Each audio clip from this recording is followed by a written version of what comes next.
beberapa pokok-pokok pikiran terkait dengan buku ini. Kemudian juga mungkin sambil lalu nanti kenapa ketika Pak Anies yang membaca ini kemudian di-capture menjadi menarik. Silakan Mas Kozim. Baik. Assalamualaikum warahmatullahi wabarakatuh. Waalaikumsalam warahmatullahi wabarakatuh. Waalaikumsalam warahmatullahi wabarakatuh. Alhamdulillah, wassalatu wassalamu ala Rasulillah wa alihi wa sahbihi wa man tabi'ahum ila yaumil qiyamah. Amma ba'da. Bang Jayadi, teman-teman moderator, panitia, dan semuanya ya yang hadir secara virtual pada malam hari ini. Ini diskusi yang menarik. Saya juga dadakan dikasih tahu Adel kira-kira 2 hari yang lalu ya untuk ikut membahas buku ini begitu ya. Dan saya memang sudah menduga pasti pertanyaan ke saya itu banyak yang akan bertanya kenapa Mas Anies foto dengan buku itu kan gitu. Tapi sebelum itu tadi Bang Jayadi itu senior saya di Ohio. Jadi saya dulu waktu di Ohio suka disidak, tinggalnya di Islamic Center gitu. Dan juga senior saya di PII. Jadi saya ketika di Ohio itu merasa ada ikatan emosional karena ada senior yang sama-sama kuliah di Ohio. Saya itu dulu masuk HMI. Dan kenapa Bang Jadi, kenapa saya masuknya HMI MPO gitu ya? Itu sebenarnya gara-gara PII. Karena waktu SMA saya ikutnya PII. Waktu itu PII masih nolak azas gitu ya, dan basic training saya itu memang basic training yang harus kucing-kucingan dengan aparat begitu waktu itu di Pekalongan gitu, dan Tegal gitu ya. Jadi saya SMA itu sudah pernah diskors oleh pihak sekolah karena dianggap membawa aliran sesat. Padahal maksud saya adalah saya ikut PII begitu. Waktu itu masih Orde Baru, jadi ikut PII itu suatu yang dianggap membahayakan negara begitu. Dan akhirnya lulus ya, memang yang saya cari adalah organisasi yang menentang pemerintah waktu itu. Nah, waktu itu sudah dengar itu cerita-cerita tentang HMI yang menolak pemerintah begitu ya. Yang dalam narasi atau pemahaman itu adalah justru debatnya asas tunggal. Asas tunggal. Jadi kita menolak asas tunggal Pancasila itu bukan menolak Pancasila, tetapi menolak penyeragaman yang dilakukan oleh pemimpin yang punya otoritas atau yang otoriter, yang sebenarnya itu bertentangan dengan Pancasila itu sendiri. Artinya Pancasila dikangkangi oleh mekanisme yang ada di Pancasila itu sendiri, nilai-nilainya. Sama era sekarang, kalau kita bicara dengan buku ini, sebenarnya penulis buku ini juga ingin bicara bahwa ada loh proses demokrasi itu oleh mekanisme yang ada dalam demokrasi itu sendiri. Nah, buku How Democracy Die itu ya kira-kira garis besar itu membahas itu. Kalau dulu tadi Bang Jadi sudah menyampaikan dulu itu ya proses mematikan demokrasi dengan kekuatan militer, dikuasai negaranya, begitu ya. Kalau sekarang tidak, digunakan cara-cara yang ada dalam mekanisme demokrasi itu, tapi kemudian pelan-pelan. Makanya kan matinya itu pelan-pelan, tidak tadi Bang Jadi mengatakan tidak sehari semalam, tapi pelan-pelan demokrasi itu mati oleh pemimpin yang dipilih melalui mekanisme demokrasi sendiri. Nah, itu kira-kira begitu. Makanya saya senang sekali teman-teman PI malam ini mendiskusikannya. Nah, saya tadi bikin catatan yang sebenarnya catatannya mungkin rangkuman dari yang sudah disampaikan oleh Bang Jayadi. Makanya saya akan singkat-singkat.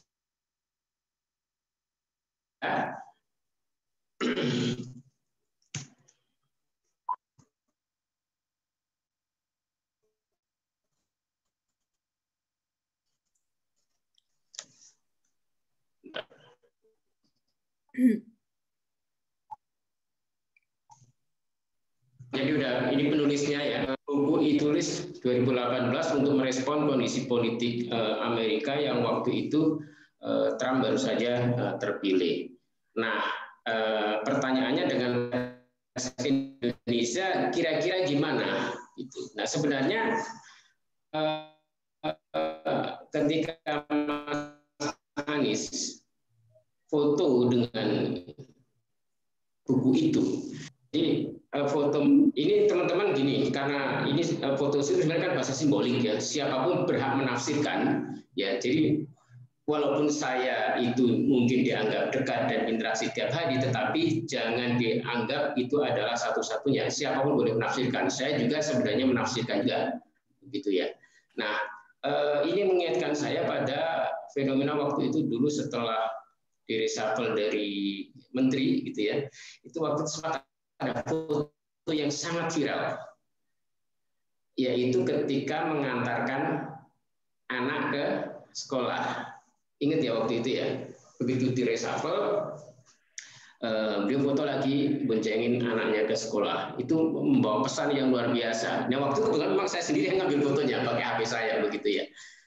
Itu membawa pesan yang luar biasa dan membawa kesadaran yang meluas sekali, di mana orang itu gegap gempita ingin, oh ya saya selama ini kok nggak pernah mikirin gimana ngantar anak sekolah begitu ya, terutama di kelas menengah nih, abai dengan urusan-urusan kecil begitu yang dianggapnya kecil gitu ya, sehingga orang mulai sadar mikirin nganterin anak sekolah, mendekatkan diri ke anak-anaknya begitu ya, itu pesan pendidikannya begitu kuat. Nah sebenarnya dengan foto ini kita juga harusnya bisa menangkap pesan itu bahwa bisa jadi apa yang ditulis oleh Stephen Levitsky ini itu sekarang sedang terjadi loh di Indonesia begitu ya.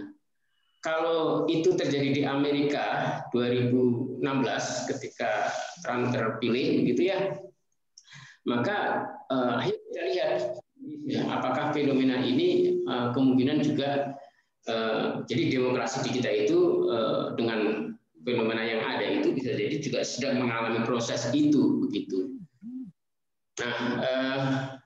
Nah ini kira-kira teman-teman beberapa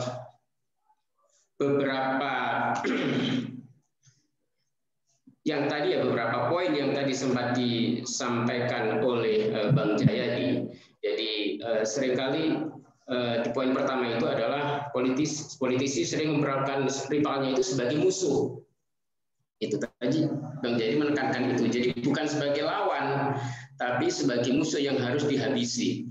Nah kalau teman-teman sering dengar pidato atau narasi yang dipakai Mas Anies itu sering membuat narasi begini. Yang tadi juga sama mengulang dari kata-kata Bang Jayadi, beliau itu sering mengucapkan begini,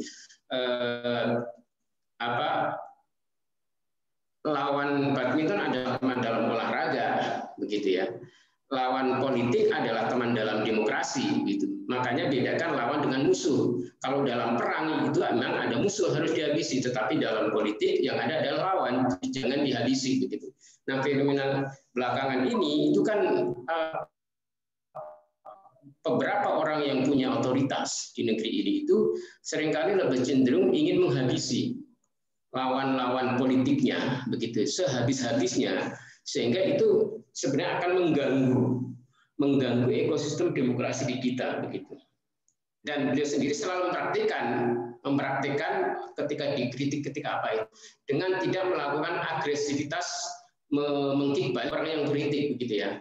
Ya biasanya ya dengan diam, dengan simbolik, atau bahkan kadang ketika ada satu fase di mana waktu itu pernah dikritik, lalu beliau tiba-tiba datang ke acara bedah buku yang digelar oleh orang tersebut, begitu. Nah pelajaran semacam ini itu saya sering dapat dari Mas Anies, dan Mas Anies sering cerita pelajaran ini sering dapat dari kakeknya dan dari sahabat-sahabat kakeknya.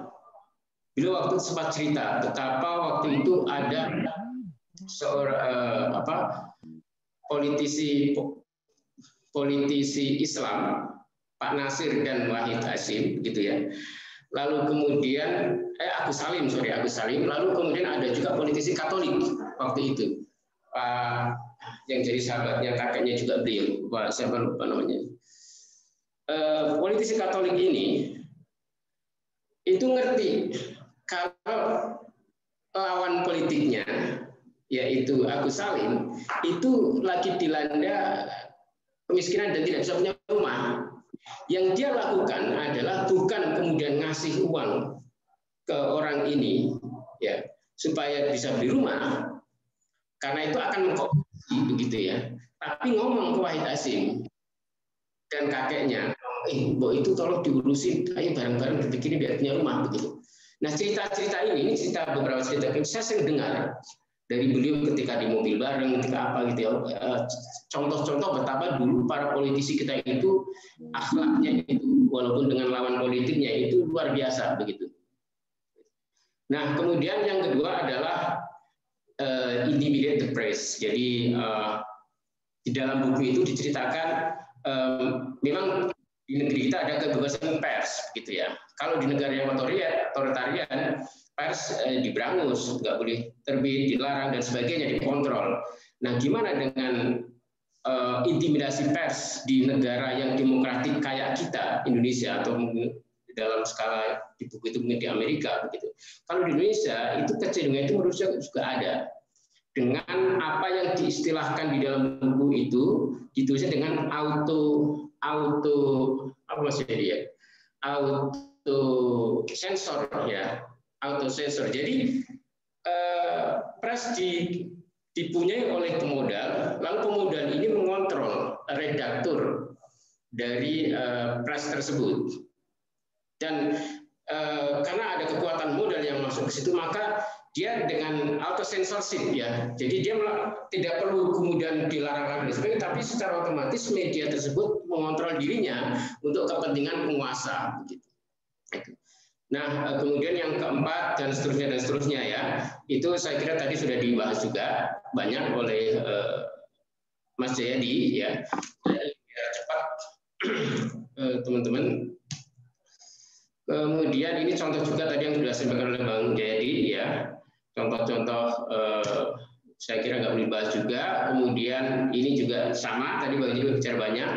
Jadi demokrasi itu bisa pelan-pelan mati oleh orang yang terpilih dari mekanisme demokrasi itu sendiri. Dan kemudian itu tadi sudah dibahas juga. Nah, ini tes tadi yang Bang Jadi sampaikan itu. Jadi tes itu adalah untuk mengetes kira-kira potensi pembunuhan demokrasi oleh pemimpin atau yang punya otoritas itu adalah pertanyaan ini. Jadi apakah dia mengeksklud ekstremisme begitu. Nah, kemudian tadi juga sudah dibahas. Jadi institusi-institusi demokratiknya itu dimatikan. Kemudian konstitusi itu tidak cukup ya untuk menjaga orang-orang yang punya potensi otoritarian itu untuk tidak berkuasa dan akhirnya membunuh demokrasi itu sendiri. Begitu, makanya harus ada penjagaan yang Bang Jerry sudah memaparkan, penjagaan dari luar konstitusi yang ada dengan melalui partai politik, kemudian organ-organ masyarakat, dan tadi disebutkan dengan nilai-nilai yang ada di masyarakat itu. Gitu.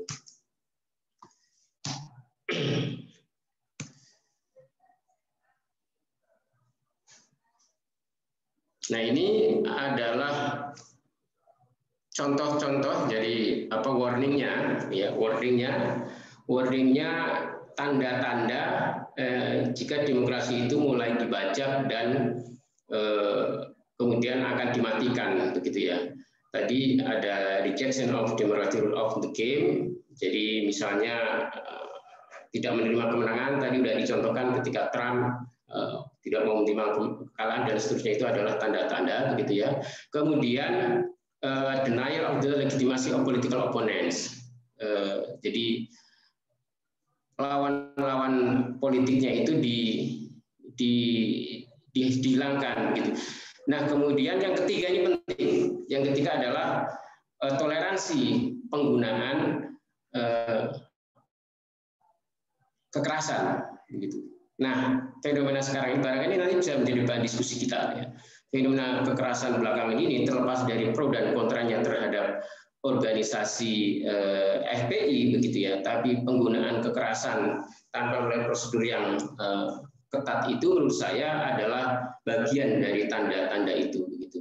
Kemudian yang keempat itu adalah kebebasan dari lawan-lawan itu diganggu. Jadi dikit-dikit, jadi seakan-akan lawan-lawan politik itu dituduh sebagai tadi makar, sebagai ekstremis, sebagai tidak Pancasilais, dan sebagainya. Jadi tuduhan-tuduhan judgment itu dialamatkan kepada lawan-lawan politik untuk menghabisi.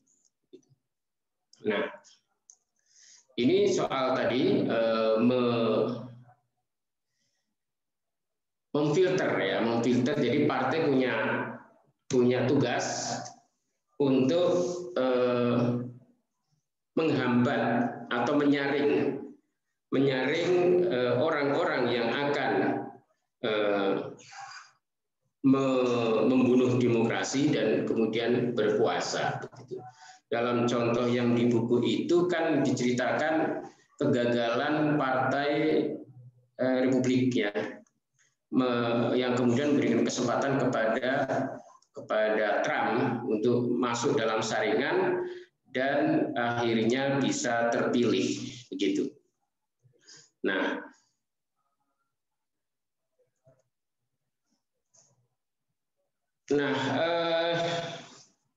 relasinya dengan Mas Anies, teman-teman. Karena gini, topik buku ini kan tadi sudah dibahas banyak oleh Bang J. Saya ingin mengaitkan dengan apa yang dilakukan oleh Mas Anies. Jadi dulu kita bikin namanya gerakan turun tangan, gitu ya. Turun tangan itu 2013. Itu sebenarnya adalah waktu itu jadinya adalah orang baik masuk politik, begitu. Waktu itu ada percayaan kepada partai politik dalam mereka melakukan proses penjaringan orang-orang yang akan didorong untuk menjadi pemimpin atau punya otoritas di negara begitu. Nah, kritik saya di buku itu adalah yang dibahas adalah soal ekstremismenya, tetapi saya ingin kontekskan kepada yang lebih luas. Kalau di konteks Indonesia itu adalah soal moral hazardnya atau misalnya gini, perilaku koruptifnya begitu. Karena ini juga sama, dia akan potensial untuk membunuh demokrasi itu sendiri. Jadi akan eksploitatif terhadap sumber daya jika orang-orang yang punya mental koruptif kita izinkan untuk pegang otoritas melalui mekanisme demokrasi. Nah, kenapa waktu itu Mas Anies mendirikan gerakan turun tangan? Karena waktu itu partai politik itu cenderung dijadikan sebagai medium, ya tentu tidak semuanya, medium bagi orang untuk punya otoritas. Akhirnya orang-orang yang punya duit banyak, ya orang-orang yang punya atau keluarga dari sebuah imperium atau dinasti tertentu, gitu ya, dinasti itu yang dominan. Dan akhirnya mereka itu aja yang punya kesempatan untuk run atau disaring oleh partai politik untuk diajukan baik menjadi kepala daerah maupun pimpinan pusat negara begitu. Nah, waktu itu gerakan ini muncul sebagai bagian dari ikhtiar. Oke, karena ada fenomena anak-anak muda tidak percaya lagi dengan para politisi, maka kita yakinkan mereka kembali dengan gerakan-gerakan yang langsung turun ke masyarakat, dan proses anak-anak muda turun ketika ada bencana membantu, ketika ada persoalan pendidikan itu turun tangan begitu ya, terjun langsung gitu, persoalan kesehatan, semua sektor anak-anak muda dilatih, maka dia dengan sendirinya akan melalui proses perkaderan. Dia sebenarnya sama dengan dilakukan oleh PIHMI itu. Nah, Lalu disitulah dia dilatih dan secara integritasnya juga teruji begitu. Sehingga ketika suatu saat anak-anak muda ini matang dan running, perlu didukung dari partai manapun, asalkan dia punya track record yang bagus. Maka ukurannya adalah track record. Track recordnya bagus. Makanya ada istilah orang baik masuk politik. Waktu itu kami ingin memproduksi sebanyak-banyaknya orang-orang yang punya track record baik untuk bisa menduduki posisi dimanapun. Logikanya begini, kalau di suatu legislatif atau misalnya kalau bukan di eksekutif, di legislatif ada 100 anggota DPRD, ya katakanlah 30 orang mentalnya koruptif gitu, tapi kita isi 70 atau 60-nya dengan orang baik, dengan sendirinya kebijakan-kebijakan yang dilahirkan itu akan menjadi positif dan berpihak kepada orang banyak. Nah, seharusnya partai memerankan ini, harusnya begitu. Nah, tapi di kita itu tidak terjadi begitu. Bahkan sekarang malah partai menjadi tempat bagi terutama orang-orang yang punya modal banyak, atau kedua yang dia adalah keturunan dari orang-orang yang punya otoritas untuk melenggang begitu. Dan sekarang lebih parah lagi ketika ada fenomena presiden sendiri menjadikan anaknya sebagai kepala daerah. Itu secara kalau kita lihat secara mekanisme benar karena dia melenggang melalui mekanisme demokrasi. Iya kan? Ikut berkompetisi, dipilih dapat suara terbanyak. Nih, semua aturan-aturan demokrasinya dipenuhi. Tetapi apakah itu baik? Menurut saya tidak. Justru itu mengangkangi nilai-nilai demokrasi itu sendiri. Begitu. Nah, saya kira untuk lebih cepatnya saya akan ke poin berikutnya ya.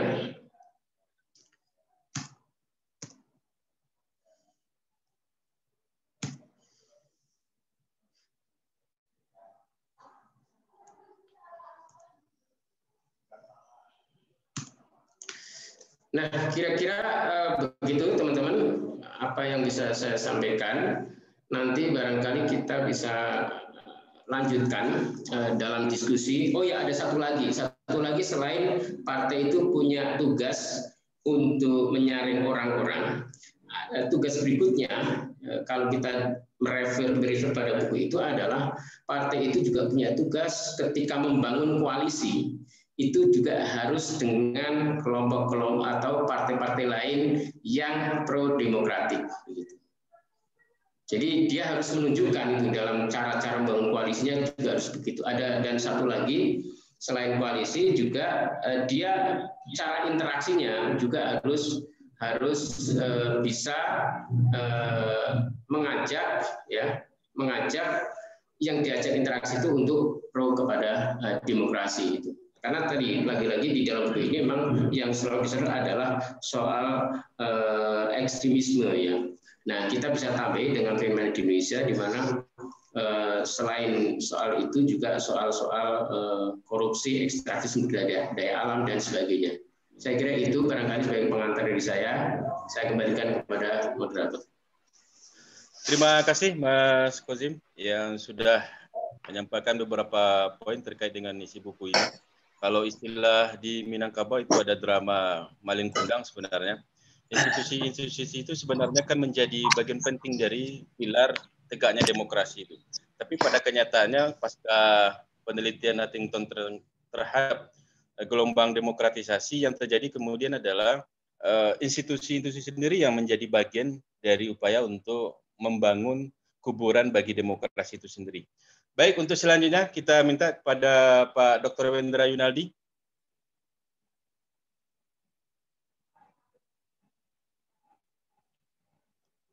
Oke. Silakan Pak Wendra. Dengar Bang Iwan? Malam. Ya, silakan. Dengar ya? Ya, oke. Baik, Assalamualaikum warahmatullahi wabarakatuh. Alhamdulillahirrahmanirrahim. Wassalatu wassalamu ala asrofil anbiya wal mursalin wa ala alihi washabihi ajmain.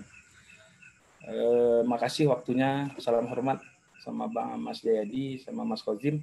Bang Iwan dan yang memberikan kesempatan diskusi malam ini. Nanti saya mau putar video, minta izin ke host. Sebelum saya putar nanti di share screen untuk diberikan otorisasi. Silakan Bang Wen. Ya, menarik sebenarnya dari awal. Saya sebenarnya berharap Bang Jayadi tadi mungkin agak mengeluarkan yang analisis beliau biasanya di TV kan. Mungkin karena demokrasi sudah mulai mati, kita agak takut-takut bicara di virtual ini. Karena guyonan saya dengan kawan-kawan, hari ini korupsi lebih baik daripada melakukan kejahatan di ITE. Kalau orang korupsi, periksanya bisa lama. Saya sebagai orang hukum, walaupun berkas dugaan korupsinya udah banyak, itu tidak akan disidik-sidik itu. Tapi kalau kejahatan ITE, sempat ada mengkritik, ada apa, maka besok pagi langsung bisa ditangkap itu. Jadi kebebasan itu kemudian menjadi harga yang mahal. Kawan-kawan akademisi sekarang mulai saya lihat minimal angkatan saya di hukum mulai takut bicara. Kenapa? Apalagi di webinar nanti ada yang merekam, ada yang di YouTube, akan ada ketakutan yang luar biasa sehingga kemudian saya dari tadi sebenarnya walaupun Mas Kozim sudah mengulas sedikit, sebenarnya di luar membaca buku How Democracy Day ini atau bagaimana demokrasi mati ini sebenarnya saya baca setahun yang lalu dengan Bang Irwan, kita diskusi dengan Bang Irwan, apa yang kemudian terjadi hari ini di Indonesia gitu. Walaupun kemudian yang diurai dalam buku tersebut adalah apa yang terjadi di Amerika, bagaimana Mussolini kemudian merebut kekuasaan, bagaimana Chavez merebut kekuasaan dari Caldera, kemudian dengan berpidato bahwasanya rakyat tidak butuh kebebasan tetapi butuh makan, bagaimana bicara demokrasi di tengah masyarakat yang lapar, maka kemudian Hugo Chavez bisa memperoleh kekuasaan. Bagaimana kondisi-kondisi ini sebenarnya, saya mencoba, tadi Mas Jayadi sudah mengulas isi buku, Mas Kozim sudah, saya coba kemudian melihat bagaimana kemudian buku ini dalam perspektif Indonesia kekinian. Walaupun jujur beberapa, misalnya kami kawan-kawan yang bergerak di Koalisi Sipil Anti Korupsi sudah mulai bosan bicara dan sudah mulai sedikit takut bicara tentang anti korupsi misalnya. Kenapa? Nyerempet bisa ditegur. Ini kemudian yang harus merefleksikan kondisi Indonesia hari ini. Saya izin memutar, nanti akan saya jelaskan, tetapi memutar sebuah video dari Nas Daily, mudah-mudahan bisa nih saya putar karena yang mungkin merefleksikan bagaimana demokrasi kita, tidak hanya kita sebenarnya, tapi di dunia sebenarnya. Ini Let's assume you are a criminal and you want to steal. Do you steal in the middle of the day? Kita coba lihat ini beberapa menit. Watching or at night when nobody is watching? Exactly. Most crimes happen at night. And now in the middle of the COVID-19 nightmare, crimes are happening and no one is watching or caring. Take Hungary, for example. It's a democratic country in the European Union. And in the middle of the COVID-19 pandemic, the Prime Minister gave himself emergency powers, which means now he can do whatever he wants and no one can stop him. And these powers he can keep for as long as he wants. In other words, Hungary just became the first country in the European Union to cancel democracy. And how many people care? Zero. No one cares. We're all interested in COVID-19, not in Hungary or justice or human rights. In Hong Kong, China is about to pass a law that allows it to finally control the city. They did this in the middle of the pandemic when no one can safely protest. In Azerbaijan, the government put the opposition party in jail under the excuse of COVID-19. In Jordan, they banned newspapers. Why? Because they say paper transmits the disease. Yemen, Oman, Iran, and Morocco did the same thing. But there is no evidence whatsoever that paper transmits the disease. The only thing they transmit is information. 84 countries now have emergency laws to fight COVID-19. In most cases, they are fine. But some countries are trying to use COVID-19 to get more power that they will never give back.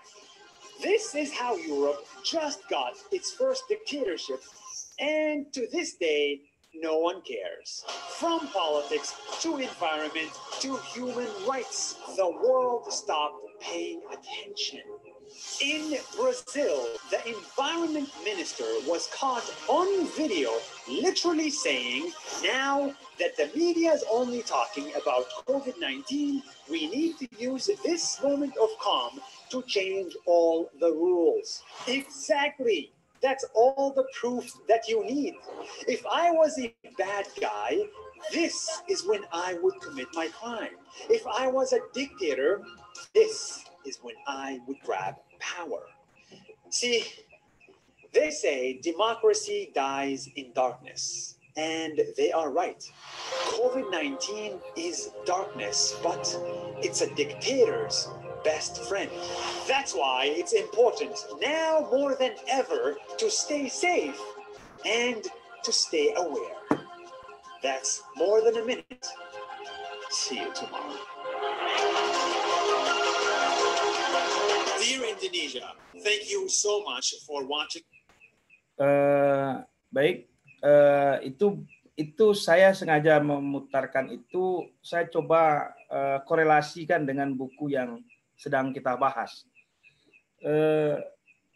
Kalau dalam buku ini kemudian dikatakan pemimpin-pemimpin hasil demo pemilu yang kemudian pemimpin-pemimpin demokrasi yang katanya demokrasi yang kemudian membunuh demokrasi itu dengan menggunakan lembaga-lembaga demokrasi itu sendiri secara halus dan perlahan-lahan, maka kemudian kalau dulu kemudian kita di zaman Orde Baru identik demokrasi itu mati dengan militer, maka kemudian apa yang ditulis di buku ini kita coba korelasikan apa yang terjadi di Indonesia hari ini, termasuk di beberapa negara, termasuk di Amerika sendiri, bagaimana Trump menggunakan institusi-institusi negara untuk kepentingan kekuasaan Trump dan tanpa sadar kemudian melanggar logika konstitusi dan tradisi bernegara di Amerika, termasuk hasil pemilu hari ini. Nah, ini refleksi kita. Kemudian hari ini kemudian apa yang ditulis di buku Daniel Ziblatt itu sama Stephen Lesky itu kemudian coba kita lihat dalam posisi Indonesia. Saya kemudian berpikir tadi Mas Kozim sudah buka sedikit clue-nya.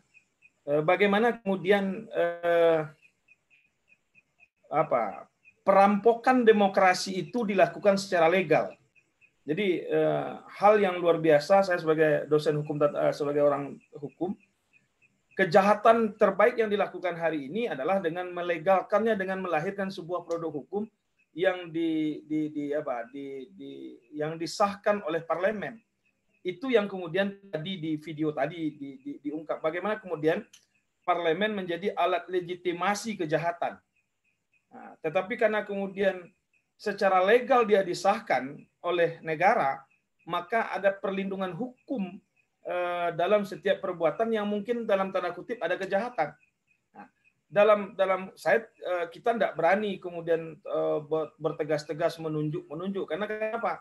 sekarang bicara menjadi suatu hal mengkritik menjadi segala sesuatu yang menakutkan di Republik ini.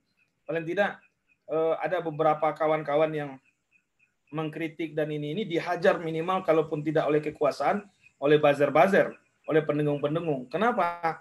Karena berbeda hari ini adalah sebuah keharaman yang luar biasa.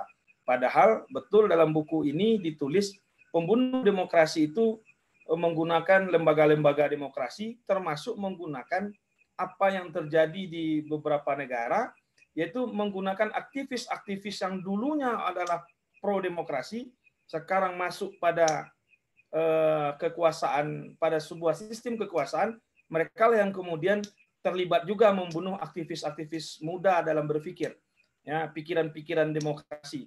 Ini yang ingin harus kita lihat, bagaimana kemudian keterancaman demokrasi. Bagaimana kemudian buku tadi kita bandingkan dengan video tadi, bagaimana demokrasi hari ini dibunuh dengan cukup satu alasan, yaitu COVID-19. Lahirnya undang-undang tentang penanganan COVID, Undang-Undang Nomor 2, lahirnya Undang-Undang Omnibus Law, ini adalah menggunakan alasan COVID untuk pertumbuhan dan percepatan investasi dan lain-lain sebagainya. Sebenarnya apa yang terjadi di Indonesia hari ini misalnya mirip apa yang diucapkan oleh Hugo Chavez ketika dia merebut kekuasaan dengan pidatonya itu saya bacakan, sukar meminta rakyat berkorban demi kebebasan dan demokrasi. Ketika mereka berpikir bahwa kebebasan dan demokrasi tak bisa memberi makan, tak bisa mencegah kenaikan harga gila-gilaan, atau tak bisa mengakhiri korupsi parah yang di mata dunia menggeroti lembaga-lembaga Venezuela setiap hari. Pidato inilah yang kemudian memberikan legitimasi kekuasaan kembali kepada Hugo Chavez untuk mendapat kekuasaan presiden. Chavez bisa kemudian meyakinkan rakyatnya bagaimana kemudian di tengah krisis ekonomi dia tidak kebebasan berpendapat yang lebih diutamakan, tetapi bagaimana yang lebih diutamakan adalah membangun ekonomi.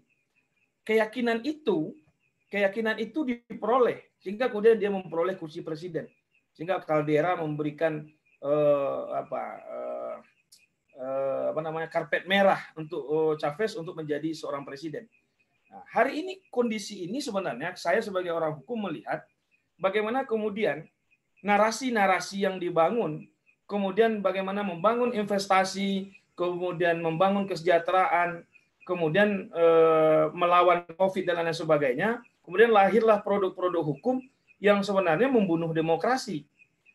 Salah satunya bagaimana kemudian di Undang-Undang Nomor 2 kalau saya nggak salah, bagaimana kemudian Presiden bisa mengesahkan APBN dan lain sebagainya. Presiden bisa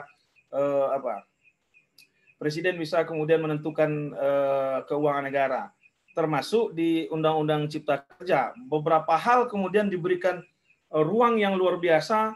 Bagaimana yang dulu adalah kejahatan lingkungan, bagaimana dulu adalah kejahatan pertambangan, sekarang beralih pada kejahatan kalau dulu pemidanaan murni, sekarang pada sanksi administrasi dan denda. Ada pergeseran yang luar biasa. Kalau kemudian dikaitkan tadi dari kebebasan demokrasi, lawan-lawan politik dengan narasi-narasi, makar, intoleransi, radikalisme, anti Pancasila, dan lain sebagainya, ini kemudian membuat demokrasi kita tidak nyaman. Kita bernegara tidak nyaman. Tadi Bang Fazim mengapakan Ige Kusumo dan bagaimana Ige Kusumo seorang pastor berusaha mengumpulkan uang untuk Haji Agus Salim, dan bagaimana juga kita baca dalam buku bagaimana Aidit dengan Nasir yang tidak pernah ketemu dalam forum, tetapi setelah berdebat dia bisa minum kopi bareng. Ini kita tidak temukan dalam nuansa demokrasi kita hari ini. Hari ini kita adalah tidak lagi pada cebong dan kampret, tidak lagi pada Prabowo, pada Jokowi, tetapi melihat ada kebencian-kebencian narasi-narasi yang dibangun yang tidak lagi rasional. Hari ini siapa yang tidak sepakat berarti musuh. Padahal dalam inti demokrasi adalah bagaimana perbedaan itu adalah suatu hal yang wajar. Kalau dalam Islam kita tahu semua perbedaan itu adalah rahmat. Jadi tanpa kemudian harus menghujat, mencaci maki, kemudian narasi-narasi yang memojokkan, kemudian saling framing, saling klaim anti Pancasila. Ini yang kemudian membuat saya melihat ini mempercepat kehancuran demokrasi itu sendiri. Maka kemudian sebagai masyarakat sipil kita kemudian harus berpikir kembali, betulkah demokrasi seperti ini yang kita inginkan di Indonesia? Amerika saja sudah ditulis oleh penulis Prancis ini, dan di orang Amerika ini sudah menulis bagaimana kemudian mereka mengalami kegamangan demokrasi. Hari ini demokrasi kita dirampok oleh oligarki. Apa yang kemudian bagaimana Mussolini yang awalnya Hitler, kemudian beberapa yang dicontohkan dalam buku ini awalnya diniatkan adalah boneka, tetapi kemudian berubah menjadi seorang yang awalnya diniatkan oleh para kaum borjuis dan oligarki adalah boneka, tapi muncul dalam buku ini menjadi seorang pemimpin otoriter atau pemimpin demagog. Ini sebenarnya kalau menurut saya, kalau kita baca lagi sebenarnya bukunya Tan Malaka, buku Nar Republiknya Tan Malaka, apa yang ditulis di buku ini sebenarnya sudah ditulis oleh Tan Malaka tahun 1920-an. Tan Malaka kalau nggak salah dalam buku Nar Republik itu menulis bagaimana demokrasi itu adalah alat kaum borjuis untuk menguasai ekonomi gitu. Nah, ini sudah diingatkan oleh Tan Malaka dalam buku Nar Republik kalau saya nggak salah. Kalau saya nggak salah juga dalam pidato yang sering didengung-dengungkan, yaitu pidato 1 Juni, itu Bung Karno itu kalau nggak salah, itu sampai 3 kali mengucapkan kita ingin membangun demokrasi, tetapi bukan demokrasi barat yang kapitalis dan liberal. Itu tegasan Bung Karno. Sehingga Hatta dalam perdebatan mencari rumusan demokrasi, Hatta itu kemudian menggunakan istilah demokrasi asli atau demokrasi desa. Ini yang kemudian yang ingin kita refleksikan dari buku ini dalam konteks keindonesiaan, termasuk kemudian bagaimana kemudian Hatta pun menggagas lahirnya Hatta dan para pendiri bangsa merumuskan demokrasi itu pada sila keempat.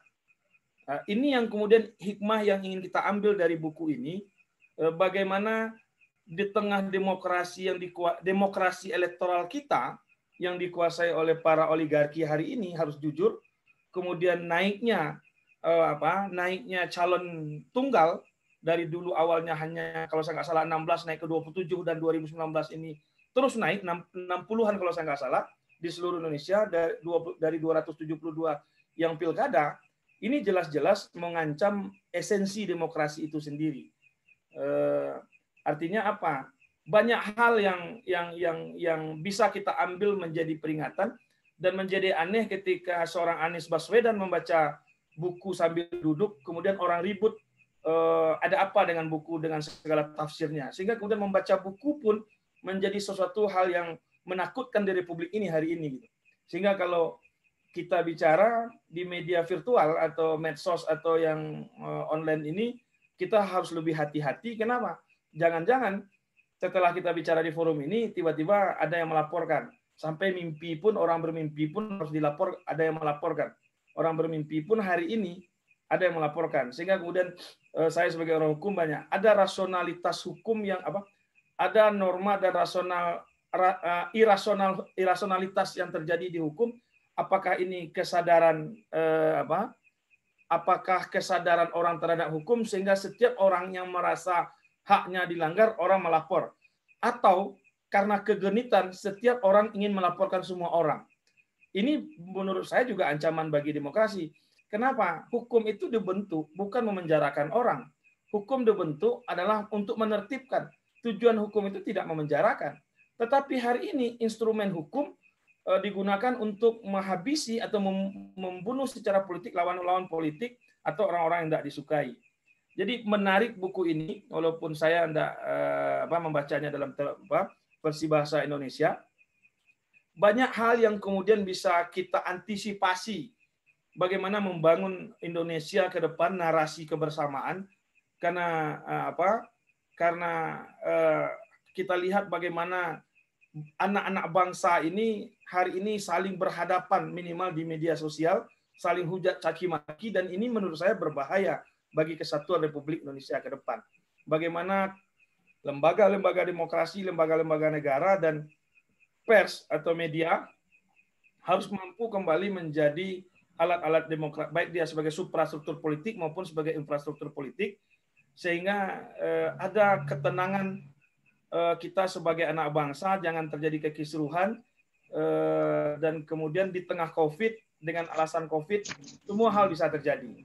Paling tidak kita harus menjaga solidaritas sebagai sesama anak bangsa, dan janganlah kemudian apa yang terjadi hari ini terus-menerus terjadi, dan ini berbahaya bagi kelangsungan bangsa Indonesia yang sudah dititipkan oleh para pendahulu bangsa. Mungkin itu Bang Iwan. Saya coba melihat dalam konteks keindonesiaan, tidak buku ansih semuanya. Karena itu Mas Jayadi sudah mengulas. Mungkin Bang Iwan. Baik, terima kasih Pak Dr. Wendra yang sudah menyampaikan beberapa pokok pikiran beliau terkait dengan buku ini, kemudian juga dalam konteks mengkorelasikan dengan apa yang terjadi dan kita alami secara bersama-sama sebagai negara yang manut terhadap demokrasi, tapi ternyata kita tidak merasa bebas untuk menyatakan pendapat, bertindak, kemudian apalagi menggugat kebijakan-kebijakan yang dibuat oleh negara. Sepertinya sekarang negara karena sudah menjadi tabu untuk dikritik dan dia sudah menjadi sakral, oleh karena itu kemudian kita menjadi kesulitan untuk menikmati sebagai warga negara yang dituntut untuk demokratis. Baik, Kanda, saudara-saudara, dan bapak-bapak yang hadir pada malam ini, juga ibu-ibu, kakak-kakak, dari 3 paparan yang disampaikan oleh pemantik diskusi kita tadi, mungkin ada yang mau menanggapi, mengkritisi, dan kita buka waktu untuk berdialog lebih lanjut, agar apa yang menjadi inti dari diskusi kita pada malam ini bisa menjadi poin-poin penting bagi kita dalam merespon, menyikapi, dan ikut mengambil bagian dalam rangka berpikir yang terbaik untuk negara kita. Tadi ada yang sudah hand raise, Bang Abdul Aziz Muslim. Silakan, Bang. Siap, Bang. Ya, silakan. Ya, terima kasih. Assalamualaikum warahmatullahi wabarakatuh. Waalaikumsalam. Sebelumnya saya ucapkan selamat Hari Bela Negara, karena besok itu Hari Bela Negara.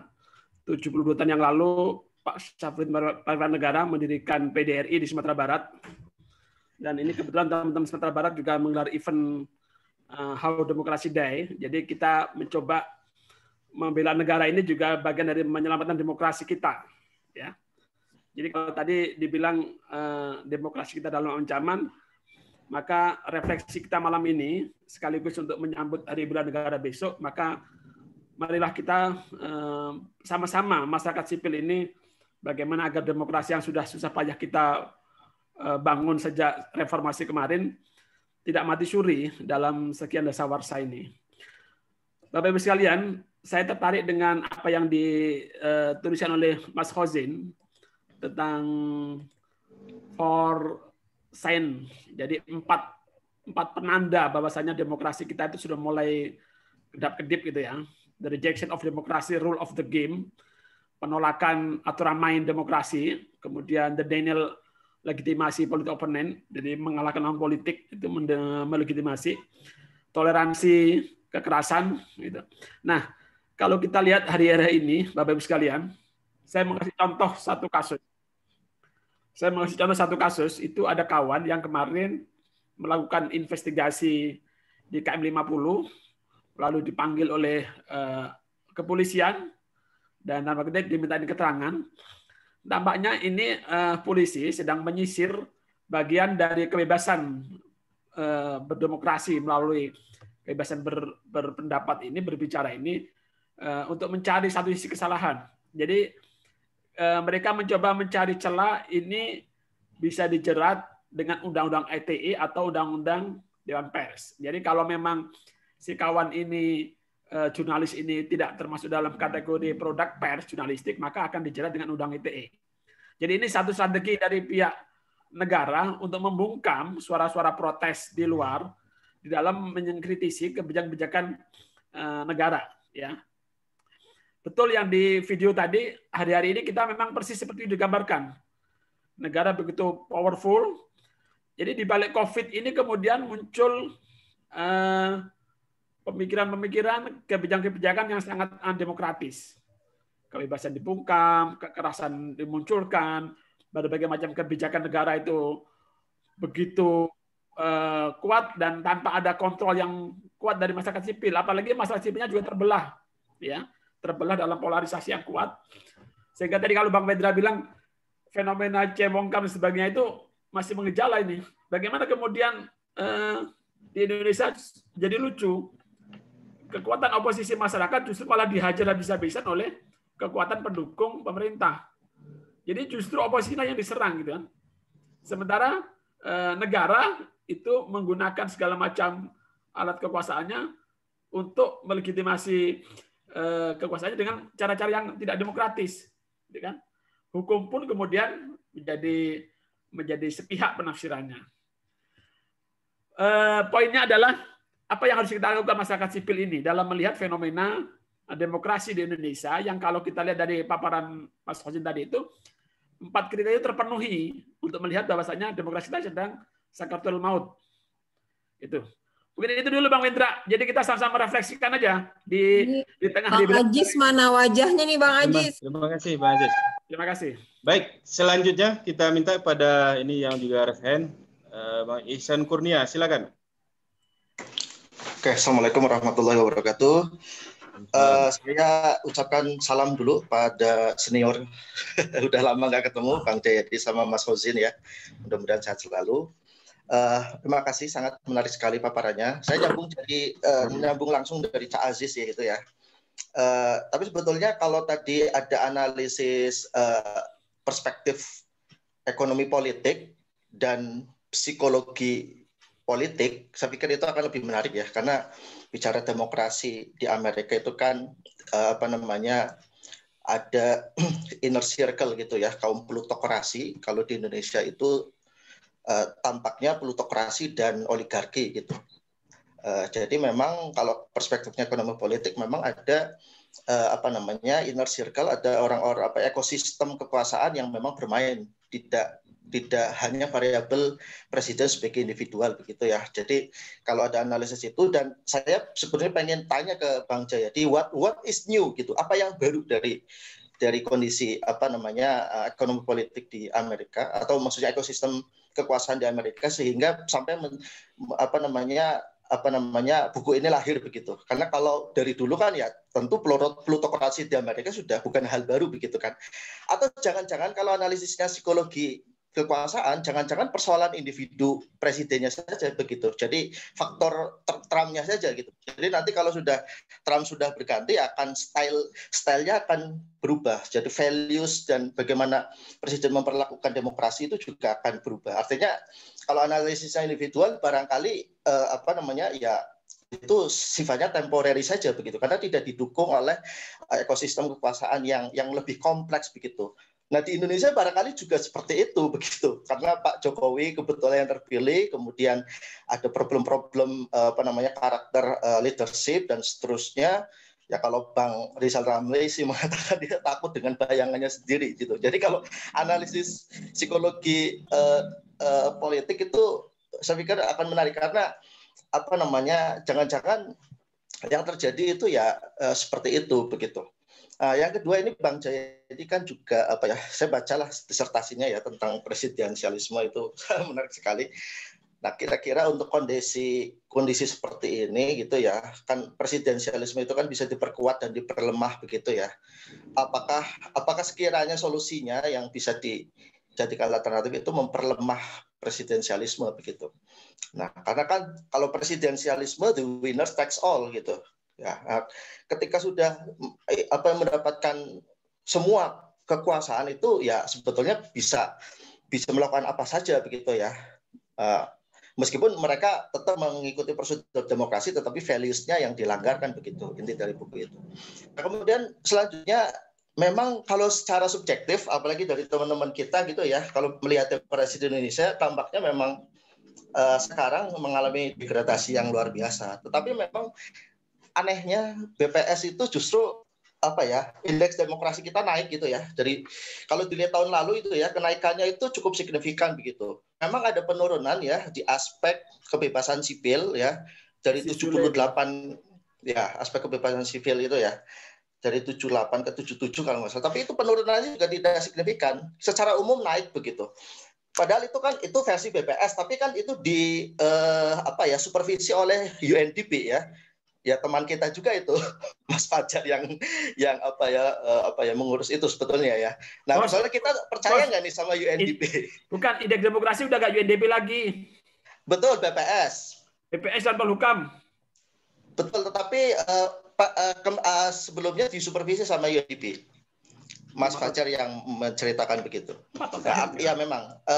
Artinya ya terserah kita percaya BPS atau tidak, tetapi memang begitulah angkanya gitu. Kalau kita memandang itu objektif ya jangan-jangan penafsiran kita saja ya yang subjektif menganggap demokrasi Indonesia sedang mengalami deklinasi yang luar biasa. Nah, saya juga pengen minta ini pendapatnya Bang Jadi sama Mas Hosin sama tadi mungkin Bang Wedra tentang masalah ini. Terima kasih, itu saja. Terima kasih. Assalamualaikum warahmatullahi wabarakatuh. Salam, terima kasih Bang Ihsan Kurnia. Selanjutnya, untuk yang ketiga, kita minta penanya.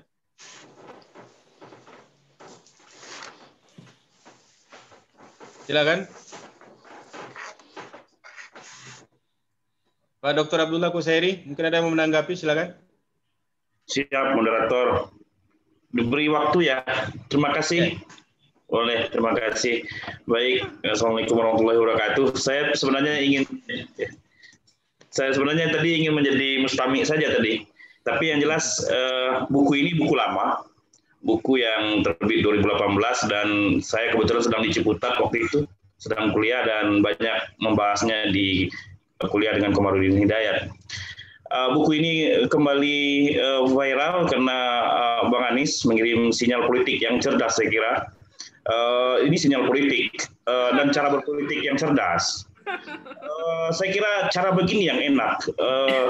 Saya ingat suatu hari Bang Ical di depan SBY mengatakan langit memang masih biru, tapi padi-padi mulai menguning. Jadi enak, indah gitu. Ada kecerdasan dalam berpolitik. Hari ini kita mengalami cara berpolitik yang sangat brutal.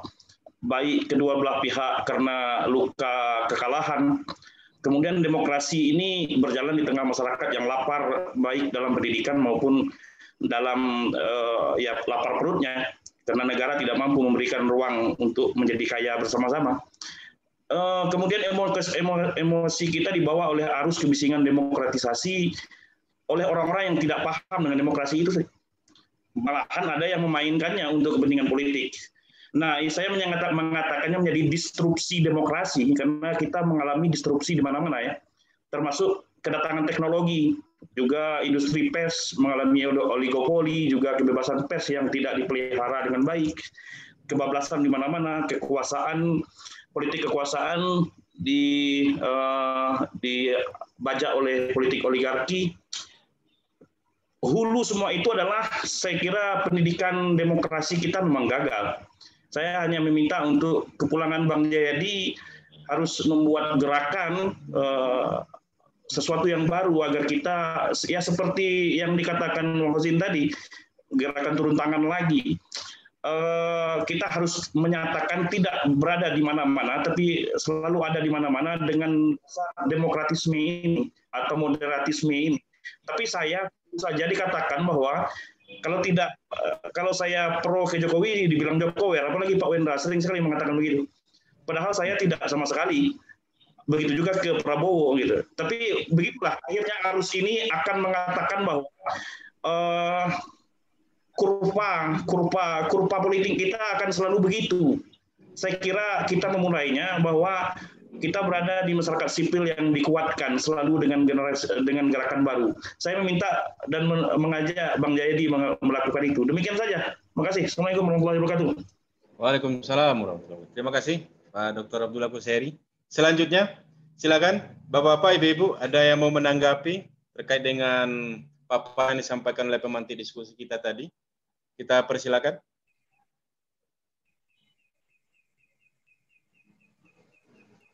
Kita minta untuk yang terakhir.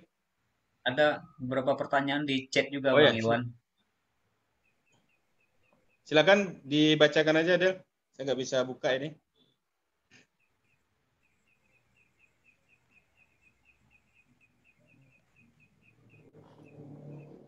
Nanti dijawab saja nanti pas apa Bang Iwan. Oke.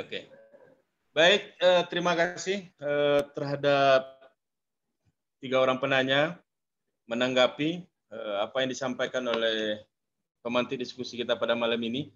Untuk pertama kita minta kepada Bang Jayadi terkait dengan pertanyaan, komentar yang disampaikan oleh peserta diskusi kita malam ini. Silakan Bang Jayadi. Terima kasih. Umumnya komentar ya. Jadi saya tanggapi secara umum dulu, secara umum juga. Pertama begini, kalau kita lihat salah satu ukuran atau standar internasional tentang demokrasi sebuah negara itu kan Freedom House. Ya, Indonesia itu tidak full demokrasi sejak kalau nggak salah 2011. Hanya ada beberapa tahun kita itu mendapatkan kategori full demokrasi atau full freedom, fully free gitu.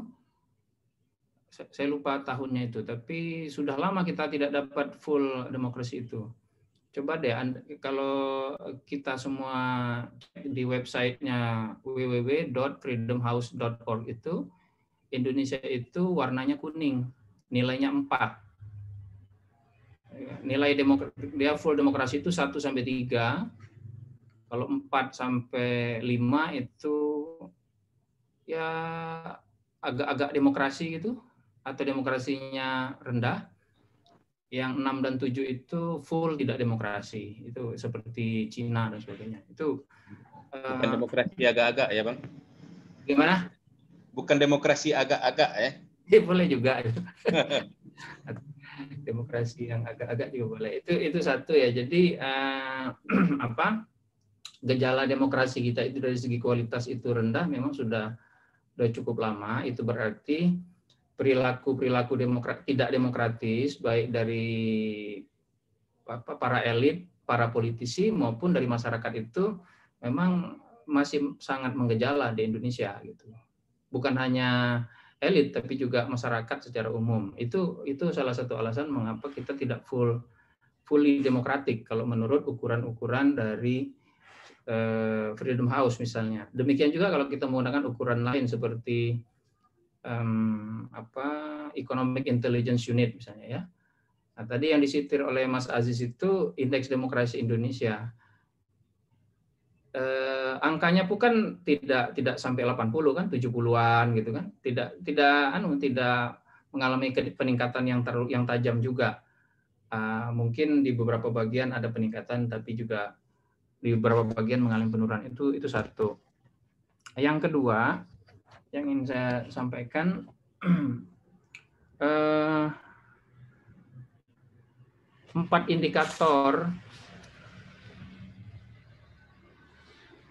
indikator yang tadi disitir juga oleh Mas Aziz, rejection of democratic rules of the game, denial of legitimacy of political opponent, kemudian toleration or encouragement of violence, kemudian readiness to curtail civil liberties, itu untuk melihat apakah politisi-politisi dan masyarakat secara umum, terutama politisi itu memiliki kecenderungan untuk otoriter itu, begitu. Nah, saya kira itu di tingkat sekarang gini, perilaku yang sifatnya otoritarian itu kan selalu ada, dari dulu sampai sekarang selalu ada. Masalahnya adalah apakah dia mendapatkan pembenaran atau mendapatkan dukungan secara kuat dari para politisi yang memegang kekuasaan itu. Nah, karena itu untuk menjaga supaya perilaku-perilaku itu tidak berlangsung menjadi membahayakan, demokrasi secara umum, maka harus ada apa yang disebut dengan gatekeeping itu. Gatekeeping itu adalah 4 itu terutama tidak terlalu ditunjukkan oleh para politisi yang sedang saling berkompetisi atau sedang berkuasa. Kalau politisi yang sedang memimpin atau sedang berkompetisi itu menunjukkan gejala yang 4 tadi, maka itu potensial untuk membuat demokrasinya menjadi tidak selamat dari perilaku-perilaku yang sifatnya otoriter itu. Itu saya kira yang pokok. Nah, sekarang mari kita coba bumikan. Kita mulai misalnya dari di buku ini ada, kalau Anda mau menggunakan buku versi bahasa Inggris, saya yang paperback, yang saya punya yang paperback, halaman 177 bab 8 yang di bagian pertama bab 8 itu ada tiga indikator untuk melihat apakah para pemimpin negara itu atau terutama politisi puncak yang memimpin negara, pemimpin di eksekutif, pemimpin di legislatif, dan pemimpin di yudikatif, terutama di eksekutif itu, apakah dia sudah menunjukkan gejala yang membahayakan demokrasi. Pertama, dia yang disebut dengan capturing the referees. Dia mencoba menguasai secara politik lembaga-lembaga yang sifatnya yudikatif, seperti hakim, kemudian pengadilan, Mahkamah Agung, Mahkamah Konstitusi. Nah, apakah ini sudah terjadi secara masif atau tidak begitu? Nah, di Indonesia apakah ada upaya untuk ini? Ya ada upayanya. Ya, misalnya ada upaya untuk mencoba membuat Mahkamah Konstitusi sepenuhnya mendukung upaya katakanlah pihak yang akan berkompetisi di pemilu presiden 2019 itu supaya ambang batas presiden itu tidak diloloskan gugatannya, misalnya. Kan ada terlihat upaya seperti itu.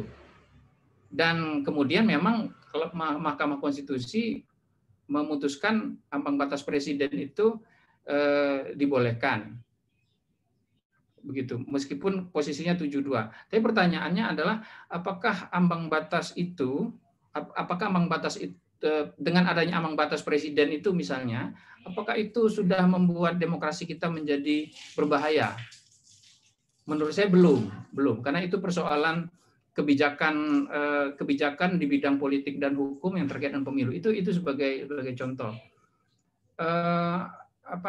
Apakah ada upaya untuk memastikan misalnya agar pencalonan orang yang punya kekerabatan dengan pejabat politik atau dengan pejabat politik itu awalnya kan dilarang oleh DPR, ya, kemudian oleh Mahkamah Konstitusi dibolehkan. Apakah itu bagian dari upaya untuk capturing the referees atau tidak? Menurut saya itu juga belum gitu. Jadi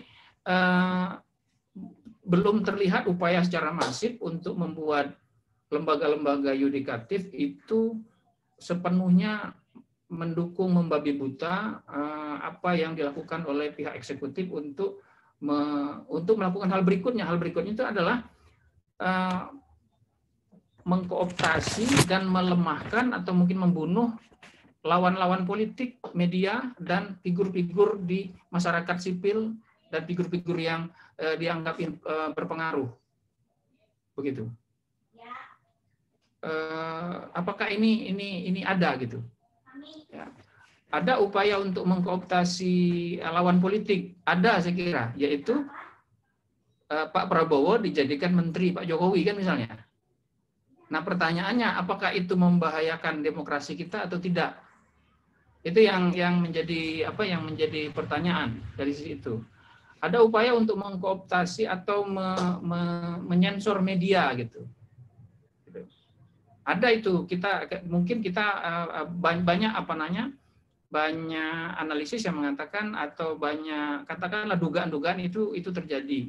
Tapi apakah itu sudah sampai pada kategori seperti yang disampaikan oleh Uda Wendra tadi? Itu yang jadi pertanyaan. Jadi hal semacam itu menurut saya ada gejala-gejala seperti yang ditunjukkan oleh buku ini, tapi apakah dia sampai pada tahap yang sudah mengkhawatirkan atau tidak? Nah, itu yang menurut saya masih tampaknya kita walaupun belum khawatir, tapi paling tidak ini membuat kita harus hati-hati gitu. Kenapa? Karena upaya-upaya untuk itu selalu akan ada, tapi yang paling pokok bukan untuk menghilangkan upaya itu, tapi apakah konstitusi kita, apakah kelas menengah kita, apakah civil society kita, apakah norma-norma demokratis kita itu masih mampu menghadapinya atau tidak? Itu yang penting saya kira. Nah, kemudian kita ke soal pemilu misalnya. Apakah aktor-aktor yang bertarung dalam pemilu di tingkat nasional maupun di tingkat daerah itu yang kalah tidak bisa menerima kekalahannya, yang menang kemudian menghancurkan musuh politiknya itu? Tampaknya itu juga ada sih upaya-upaya yang cukup keras, misalnya sampai apapun upaya hukum bisa dilakukan, tapi kan ujung-ujungnya keterima juga. Jadi di tingkatan elit itu masih ada upaya untuk saling kerjasama dan saling melakukan kompromi gitu. Nah, bedanya dengan di Amerika Serikat adalah di tingkatan elit itu upaya untuk kerjasama dan kompromi itu sudah sangat sulit saat ini, sudah sangat sulit. Bayangkan misalnya gerakan Donald Trump yang secara hukum itu sangat tidak masuk akal, itu tetap saja didukung oleh para senator maupun anggota legislatif, anggota DPR dari Partai Republik sampai hari ini gitu. Masih banyak, baru sedikit yang tidak mendukung Trump. Jadi di tingkat elit seperti itu. Jadi di Amerika Serikat itu mereka menghadapi problem ketidakmampuan atau ketidakmauan para elit untuk bekerja sama. Nah, di kita mungkin sebaliknya. Kita itu para elitnya terlalu mau bekerja sama, apapun dikerjasamakan. Nah, mungkin justru di situ yang menjadi pokok soalnya. Tetapi pertanyaannya lagi-lagi, apakah aspek-aspek lain seperti masyarakat sipil, media dan sebagainya semuanya sudah terkooptasi atau tidak? Itu yang kedua yang saya sampaikan. Yang ketiga, salah satu yang membuat demokrasi itu bisa mati dengan kehadiran para pemimpin yang otoriter itu adalah apabila terjadi polarisasi yang sangat tajam antar masyarakat seperti di Amerika Serikat atau di sejumlah tempat lain. Di kita polarisasi tajam itu ada polarisasi tajam itu. Maka misalnya ada orang takut menyampaikan sesuatu, takut dibully oleh pihak anti pemerintah misalnya. Atau sebaliknya, kalau dia cenderung menyampaikan komentar anti pemerintah, dia takut di pihak yang pro pemerintah gitu. Jadi ini persoalannya polarisasi antar masyarakat. Pertanyaannya adalah apakah polarisasi itu terhubung langsung dengan para elit? Apakah para elit mengkapitalisasi isu ini? Atau belum atau tidak gitu. Itu yang jadi pertanyaan. Menurut saya polarisasi di tingkat masyarakatnya, di tingkat baik masyarakat sipil maupun masyarakat politiknya sudah ada, tetapi keterhubungannya dengan bagaimana elit menggunakan polarisasi itu belum semasif yang ada di Amerika Serikat kalau di Indonesia itu.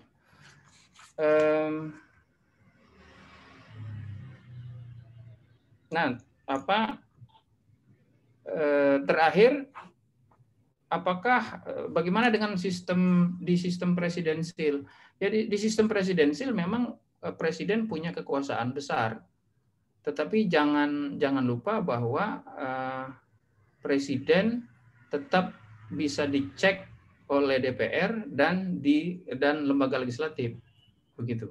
Presiden tidak bisa sepenuhnya melakukan perilaku otoriter itu untuk membunuh demokrasi kalau DPR dan lembaga yudikatif yang kita miliki masih belum sepenuhnya bisa mendukung perilaku tersebut. Dan saya kira oposisi masih ada di DPR, masih ada, meskipun kita harus melihat ke depannya seberapa efektif karena kita anggap tidak terlalu jumlahnya tidak terlalu besar saat ini. Nah, terakhir, apakah ada upaya saat ini untuk dalam istilah buku ini rewriting the rules.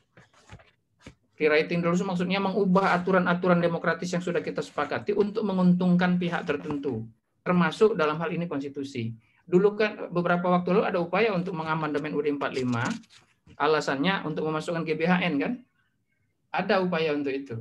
Dicurigai itu jalan masuk untuk melakukan mengembalikan otoritarianisme. Tapi kemudian isu itu mati karena mendapatkan tentangan yang sangat besar, baik dari kalangan masyarakat sipil secara umum maupun dari kalangan kelas menengah.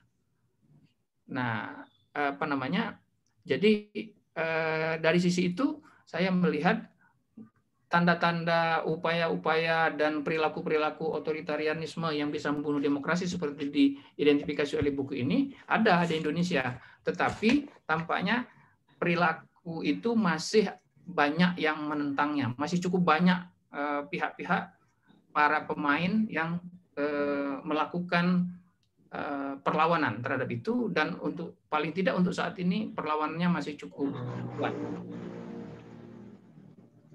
Baik, terima kasih Bang Jayadi. Kita minta dalam tanggapan yang singkat mungkin pada Mas Kozim. Silakan Mas Kozim. Oke, baik. Saya lihat Bang Jayadi masih terlalu hati-hati, ya. Tapi memang posisi akademi harus lebih hati-hati, ya. Cuma justru saya melihat indikasi-indikasi yang disampaikan oleh Bang Jayadi itu malah semakin menegaskan. Kalau dilihat dari derajat tadi, kan pembunuhan demokrasi di dalam konteks buku ini itu kan tidak dilakukan dengan secara cepat, tetapi pelan-pelan. Nah, justru semakin memasifkan, semakin mempercepat. Misalnya begini, kerjasama elit dalam konteks elit itu berdialektika, ya, itu bagus. Tetapi ketika elit itu kerjasama dalam konteks adalah dikooptasi, maka kemudian oposisi, ya, itu menjadi hilang cantolannya.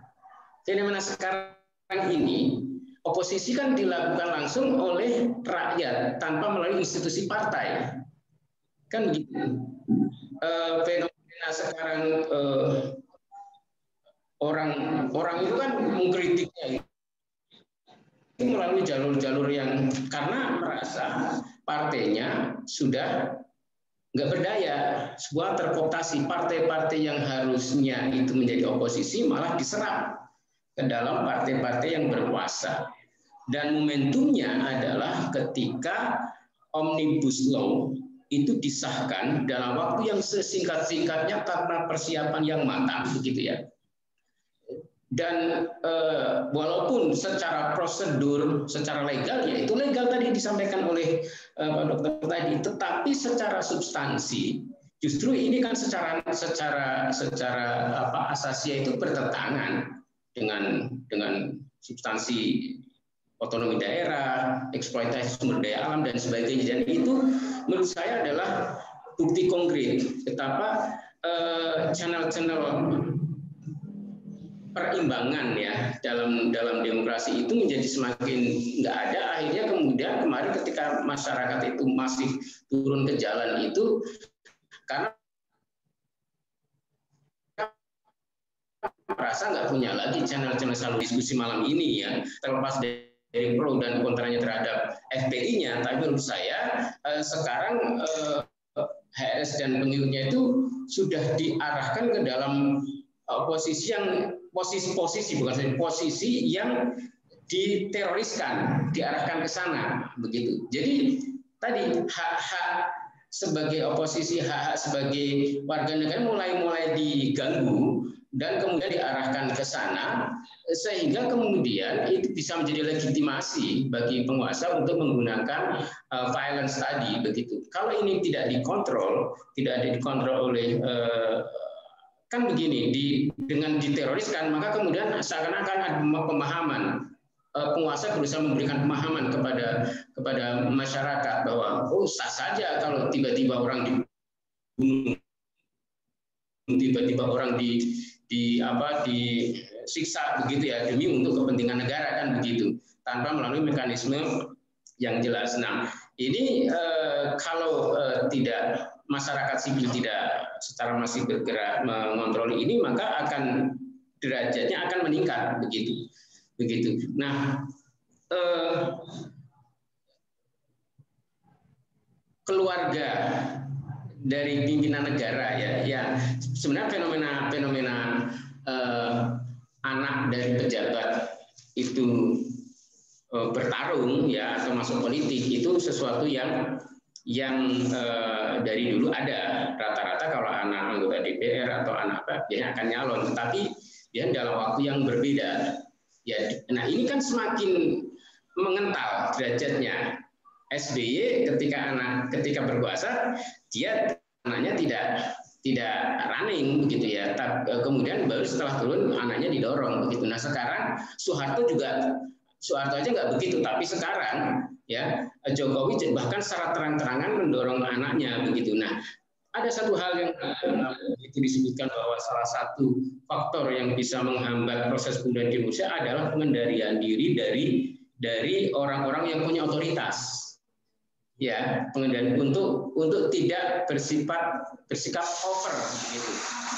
Nah, kenapa dengan gampangnya yang presiden melinggang begitu saja ya dan mendorong anaknya untuk running di kepala daerah? Ya karena menurut saya yang bersangkutan merasa sudah punya otoritas dan tidak akan diganggu. Orang-orang yang berteriak dan mengkritik itu dianggap sebagai riak-riak kecil saja, artinya dalam tanda kutip disepelekan, sehingga faktor pengendalian dirinya itu cenderung sudah tidak ada lagi. Nah, hal-hal ini yang menurut saya perlu diantisipasi, begitu. Nah, media tadi sudah kita bahas begitu ya. Nah, polarisasi yang tajam di kita ini menurut saya memang sudah sama di Amerika juga ada polarisasi begitu ya. Nah, di kita ini polarisasi itu dimobilisasi oleh kekuatan modal begitu. Jadi ada istilah buzzer RP ya, buzzer berbayar, di mana orang berprofesi untuk menjadi buzzer dan dia dapat penghasilan di situ.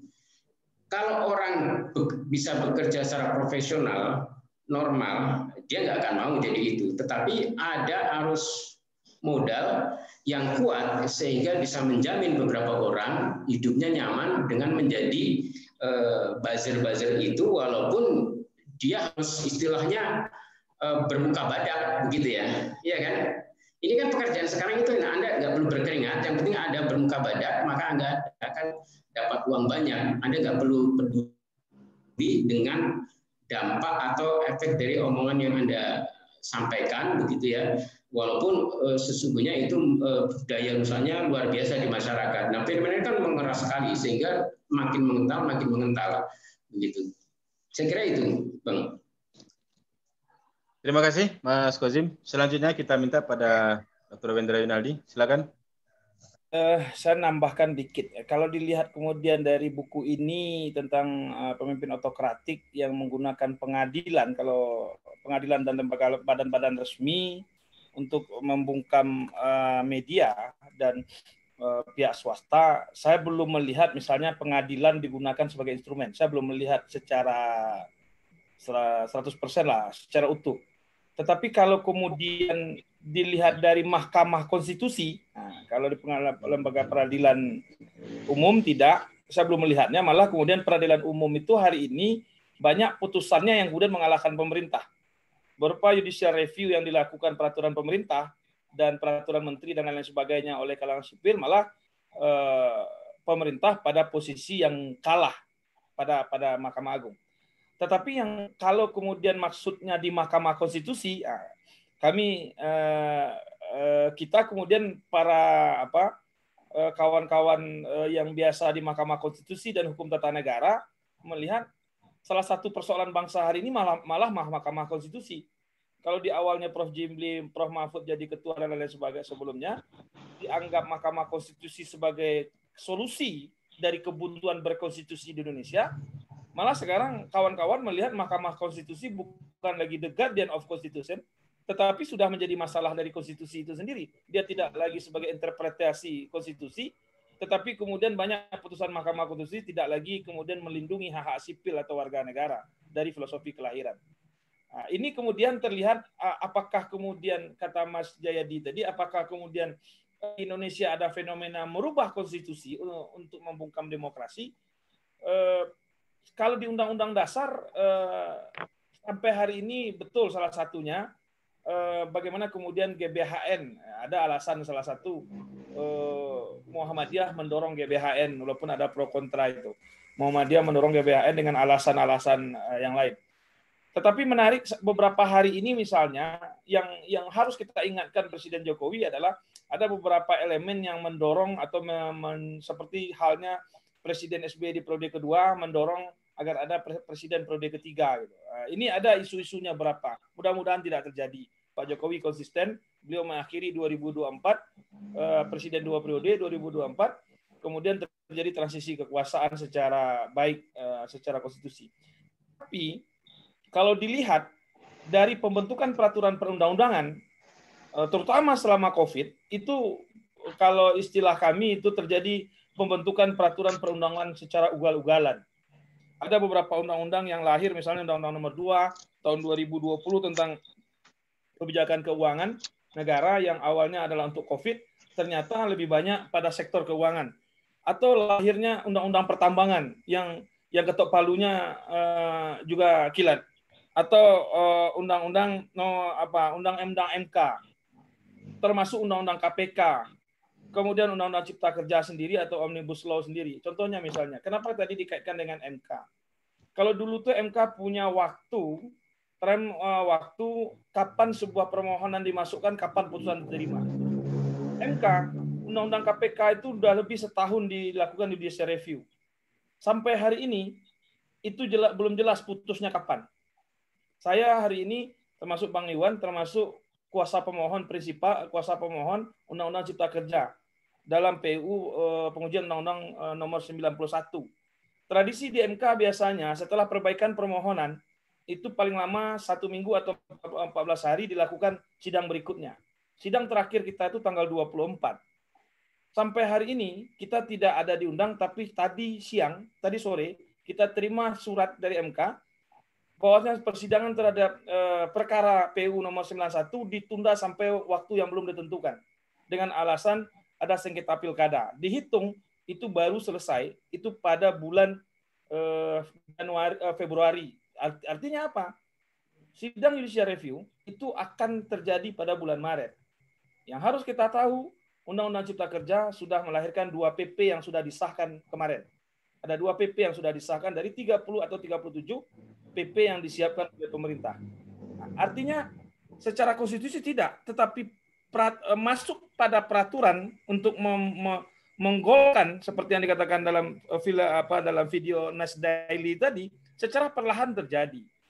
Bagaimana kemudian dengan alasan COVID, investasi, pertumbuhan, minus ekonomi, maka kemudian sumber daya hukum digunakan dan secara perlahan ini mengurangi hak keterbukaan dan transparansi dan keterlibatan sipil dalam pembentukan peraturan perundangan dan keterlibatan sipil dalam memberikan masukan terhadap sebuah produk hukum yang bagus. Nah, poin kedua adalah saya jujur takut memberikan komentar hari ini, terutama ditanya media massa, kenapa kita memberikan narasinya secara teori keilmuan hukum, tetapi kalau kemudian dianggap bahasanya agak ke kanan atau ke kiri, akan dituduh kampret dan cebong. Padahal itu adalah narasi hukum yang kita berikan. Dan yang ketiga, saya melihat demokrasi kita hari ini yang paling saya tangisi adalah beberapa elemen-elemen sipil yang dulu berjuang di jalan, yang dulu adalah penegak demokrasi, hari ini menghajar elemen-elemen demokrasi lain yang kemudian berbeda. Termasuk misalnya ketika Undang-Undang Cipta Kerja sendiri, Undang-Undang KPK sendiri, atau Undang-Undang MK sendiri. Artinya apa? Polarisasi itu tidak hanya terjadi pada level cebong dan kampret. Polarisasi itu juga terjadi di kalangan aktivis sipil yang biasa bergerak menyuarakan suara sipil, termasuk pada elit. Kalau elit dia bisa berkompromi dengan kepentingan, tetapi aktivis sipil ketika terpolarisasi gerakannya, yang hancur itu adalah gerakan sipil ke depan. Sehingga ada seorang teman yang biasanya vokal, yang biasa sering menulis, sekarang dia punya istilah yang menurut saya di puncak kepasrahannya. Dia ngomong, hari ini lebih nyata dan lebih bermanfaat main game online daripada bicara negara, katanya. Jadi hari-harinya dihabiskan dengan main game online di tengah kejenuhannya berpikir tentang hukum di Republik ini. Kenapa? Karena tidak rasional lagi, pembentukannya tidak rasional lagi, kemudian penegakannya juga perlu penuh tanda tanya. Ketika ada 6 orang mati, tetapi ada yang bicara humanisme selama ini tertawa. Bagi kita, ketika ada kezaliman, ada yang salah, apapun lah dia. Saya ingat pidatonya Baharudin Lopa. Baharudin Lopa mengatakan, satu orang terpidana yang mau dihukum mati pun haknya tetap harus diberikan. Karena bagaimanapun, kata Baharudin Lopa tahun 99, dia adalah seorang manusia yang harus dia hargai hak-haknya. Apalagi ini ada 6 warga negara yang hari ini belum apakah dia penyerang, apakah dia tersangka, apakah dia korban, status hukumnya jelas, tetapi ada aktivis sipil, aktivis demokrasi, orang yang bicara humanisme selama ini, yang katanya beradab, tapi tertawa terhadap kematian anak negeri ini. Ini kemudian melihat betapa polarisasi kita sudah pada level kebencian, tidak lagi pada hal-hal yang bersifat rasional, dan ini mengancam demokrasi.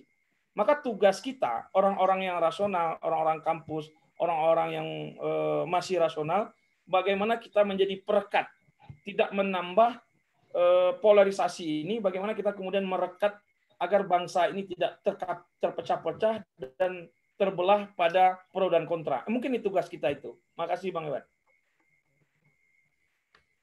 Oke. Terima kasih Pak Wendra Yunaldi. Ibu-ibu, Bapak-Bapak, sesuai dengan jadwal sampai jam 11, ini cukup banyak yang disampaikan oleh pemantik diskusi kita tadi, Bang Jaya Dianan, kemudian Mas Kozim Amirullah, kemudian Pak Wendra Yunaldi. Apa yang kemudian kita dapatkan dari buku yang kita bedah malam ini adalah bahwa di Amerika sendiri sebagai penggagas demokrasi ternyata mereka menyadari ada persoalan dalam perkembangan dinamika demokrasi di negara mereka. Tentu sejatinya di negara kita juga harus menjadi cermin bagi kita untuk menetapkan ukuran-ukuran bagaimana kemudian ke depan kita merumuskan, mengkonstruksi, kemudian juga menjaga demokrasi ini benar-benar sesuai dengan nilai-nilai dari tumbuh dan hidup dalam demokrasi itu sendiri. Agar ke depan bangunan-bangunan institusi-institusi demokrasi itu sendiri bisa selamat dari keruntuhannya. Karena kita khawatir ketika institusi ini menjadi hancur, maka tentu apa yang disampaikan oleh Bang Jayadi tadi, bisa-bisa ini rakyat tak bernegara kemudian yang akan muncul di negara ini. Bapak-bapak, ibu-ibu, dan para penanya, terakhir kita ucapkan terima kasih pada Bang Jayadiana atas paparan beliau, kemudian juga pada Mas Kozim Amirullah, kemudian juga pada Pak Wendra Yunaldi yang sudah meluangkan waktunya lebih 2,5 jam bersama-sama dengan kita mendiskusikan buku ini. Mudah-mudahan bermanfaat untuk kita bersama, dan tentu secara khusus bagi kita sebagai kader